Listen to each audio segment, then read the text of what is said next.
Hi everyone, my name is Emily Sullivan and I'm here to talk about my 3 sorts for emergent readers. Of course my printer broke, so I had to handwrite everything. If I was doing this in a classroom, I would have access to a printer, which would make my life much easier. In any case, these are activities for pre-K and kindergarten. They can be used in either whole group or small group instruction, and they can also be used in conjunction with an interactive whiteboard. We have one in our classroom and we use it a lot. We love it. These activities are engaging, fun and hands-on, and they can be extended and used interdisciplinarily. So my first activity is fur or feathers. So this would be part of our animal unit. We talk about animals a lot in kindergarten. We take a trip to the farm and they absolutely love it. So we talk a lot about attributes. We talk about attributes in math and in every subject. So I like children to understand what an attribute is, and this is a great activity to help them with that. So this activity involves cutting and gluing, which is great for fine motor skills. And I'll talk about the last piece in a minute, so let me get my activity. So we'd start off the lesson by talking about what type of animal has fur and what type of animal has feathers. And then we'd get into our gluing activity. So let's put the animals in their proper places. Alright, once we have our animals in the right place, then we can even extend this activity by asking students for other attributes of these animals. And we can also ask them for other animals who fit into this category. So if we look at our fur category, we can see that all of these animals have 4 legs. If we look at our feathers category, we can see that all of them have 2, even though you can't see them with my duck.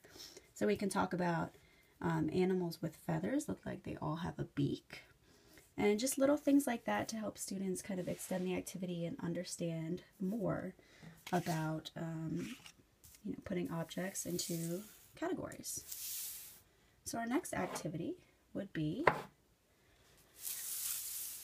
our hard or soft activity. This is a hands-on activity and it's sensory.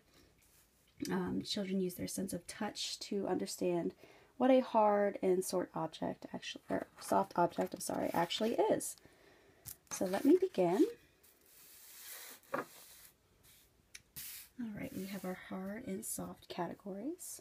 I'd start off this lesson by asking children, what is a hard object, what is a soft object, and how do we know if an object is hard and soft?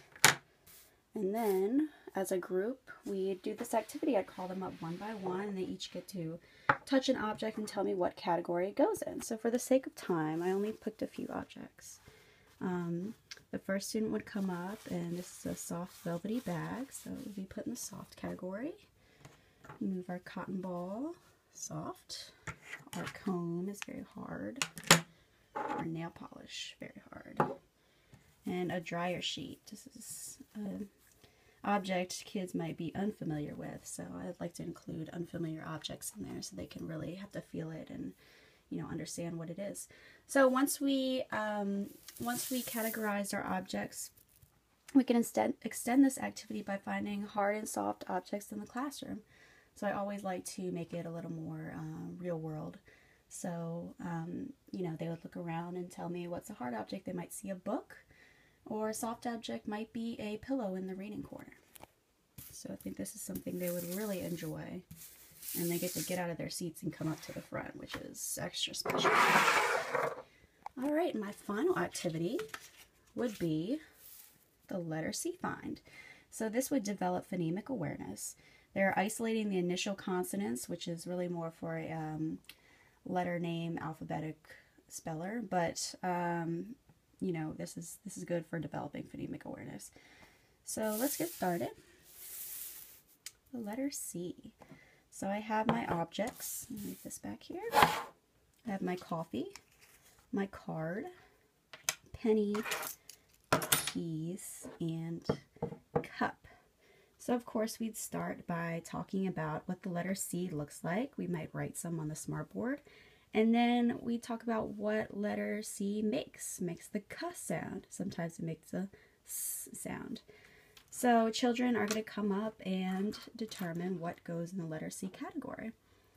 So we see we have coffee, that's part of the letter C, cup, card.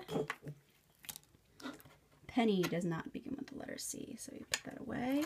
And keys, even though it has a k sound, it does not begin with the letter C.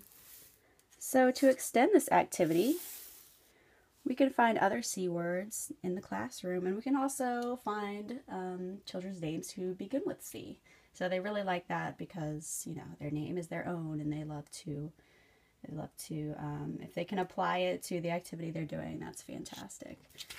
So we could find other C things in the classroom. Chalk, chalkboard. C's are escaping me that would be found in the classroom right now, but you understand what I'm saying. We could also do this, extend this for math, so we can see how many C words we have versus non-C words. And it looks like we have more objects that begin with the letter C than we do objects that do not begin with the letter C. So this activity again is hands-on, and I think they would really enjoy it because they get to move around and touch things, and that's what young students love to do. So that is the end of my video. Thank you for watching, and I hope you enjoyed. Thank you.